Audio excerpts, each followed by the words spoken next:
गोष्ठी कवि के हमारे YouTube चैनल में आपका हार्दिक स्वागत है। हमारे द्वारा यहाँ आज आपके सामने प्रस्तुतिकरण दिया जा रहा है ग्वालियर मध्य प्रदेश से आदरणीय सुबोध चतुर्वेदी जी का। एक किसान की व्यथा कथा।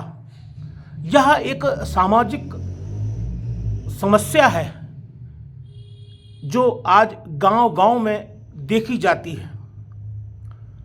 ऋण न चुकाने की वजह से किसान आत्महत्या कर रहा है, लेकिन कोई सुनने वाला नहीं है, कोई देखने वाला नहीं है उसके परिवार पर क्या बीत रही है। लेकिन आज हम यहाँ पर आदरणीय सुबोध चतुर्वेदी जी के इस रचना पाठ से वह संदेश आपको देने का प्रयास कर रहे हैं।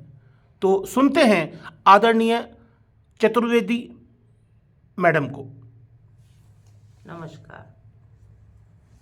मैं आपको सुनाने जा रही हूँ एक किसान की व्यथा कथा। यह किसान स्वयं अपनी व्यथा आपको सुनाएगा। शीर्षक देखकर ही चौंकिए मत, शीर्षक देखकर ही चौंकिए मत। मैं ठहरा अनपढ़ अंगूठा छाप किसान, मैं ठहरा अनपढ़ अंगूठा छाप किसान। नाम किसी भी नाम से पुकार लीजिए, किसी भी नाम से पुकार लीजिए, मुझे कोई फर्क नहीं पड़ने वाला। नाम बेशक अलग अलग हों, नाम बेशक अलग अलग हों, कहानी हम सबकी एक ही है। गरीब घर में जन्मा पला, वसीयत में बाप से कर्जा मिला। गरीब घर में जन्मा पला, वसीयत में बाप से कर्जा मिला। मेरी मुक्ति तभी होगी, मेरी मुक्ति तभी होगी जब आप सभी मेरी व्यथा कथा के यज्ञ में शामिल होंगे। मैं आज बेताल की तरह लेखक के कंधे पर सवार होकर आप बीती जरूर सुनाऊंगा। सामने जो मेरी पत्नी पत्थर की मूर्ति बनी बैठी है, सामने जो मेरी पत्नी पत्थर की मूर्ति बनी बैठी है, मेरी मौत की खबर पर भी जिसकी आंखें सूखी हैं वह पाषाण हृदय नहीं है, जिसकी आंखें सूखी हैं वह पाषाण हृदय नहीं है। जीवन भर सुख दुख की साक्षी रही है, जब से इस घर में ब्याह कर आई है, जब से इस घर में ब्याह कर आई है।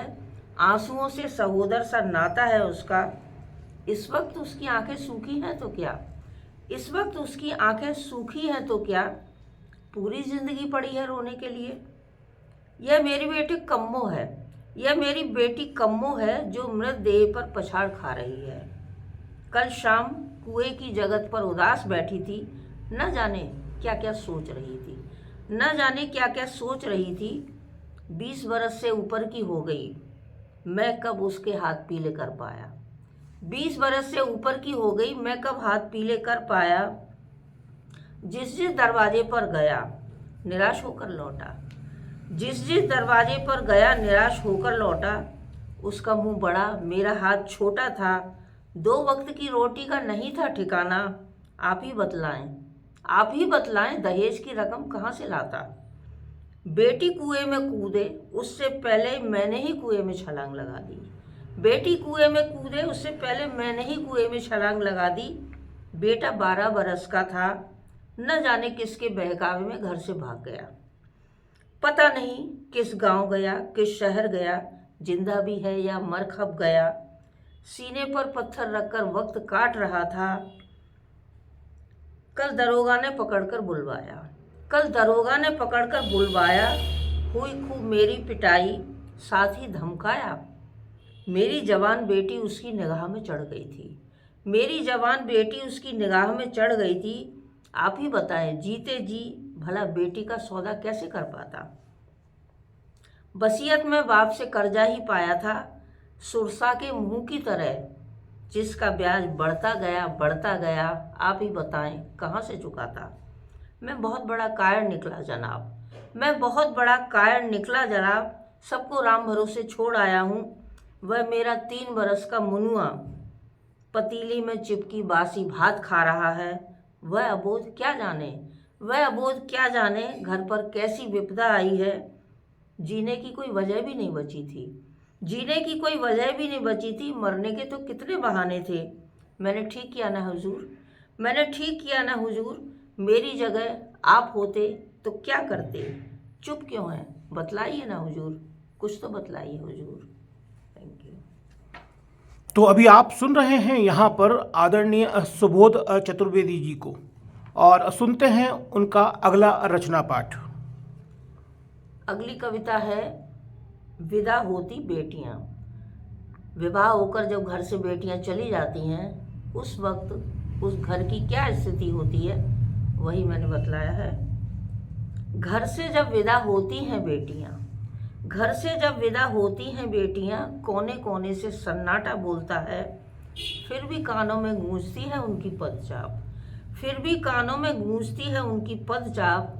वह लड़ना, झगड़ना, रूठना, फिर गले में बाहें डालकर खिलखिलाकर हंस देना, कुछ भी तो साथ नहीं जाता उनके। उनके आते ही घर की बेजुबान चीज़ें अचानक बोल उठती हैं। आते ही घर अस्त व्यस्त हो उठता है। हर कमरे में बिखर जाते हैं बच्चों के कपड़े, जूते और खिलौने। कभी जगह पर नहीं मिलता, कभी जगह पर नहीं मिलता कंघा अथवा तौलिया। बच्चों में घिरी ममत्व में डूबी, कितनी सुंदर लगती हैं बेटियां, कितनी सुंदर लगती हैं बेटियां। चलते समय सामान कितना भी क्यों न सहेजें, चलते समय सामान कितना भी क्यों न सहेजें, कुछ न कुछ फिर भी छूट ही जाता है। मानो जानबूझकर छोड़ गई हूँ अपनी उपस्थिति। विदा लेते समय कुछ भी न कहकर कितना कुछ कह जाती हैं बेटियां, कितना कुछ कह जाती हैं बेटियां।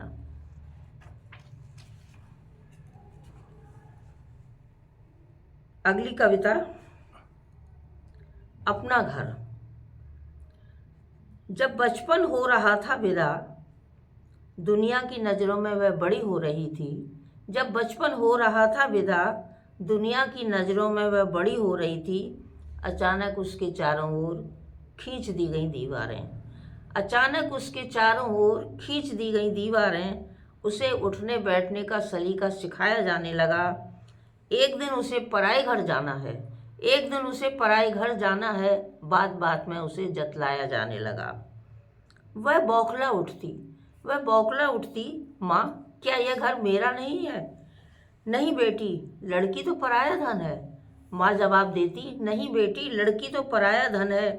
कलेजे पर पत्थर रखकर हर माँ बाप बेटी को विदा कर ही देते हैं। फिर वही होता है उसका अपना घर, फिर वही होता है उसका अपना घर। एक दिन सदियों से चली आ रही परंपरा का किया गया निर्वाह, एक दिन सदियों से चली जा रही परंपरा का किया गया निर्वाह। गाजे बाजे के साथ नितांत अजनबियों के बीच वह ढूंढती रही अपना घर। तो अभी आप सुन रहे थे यहाँ पर आदरणीय सुबोध चतुर्वेदी जी को। और यदि आपने हमारा चैनल सब्सक्राइब नहीं किया है तो आप हमारे चैनल को अवश्य सब्सक्राइब कर लें। नमस्कार, धन्यवाद।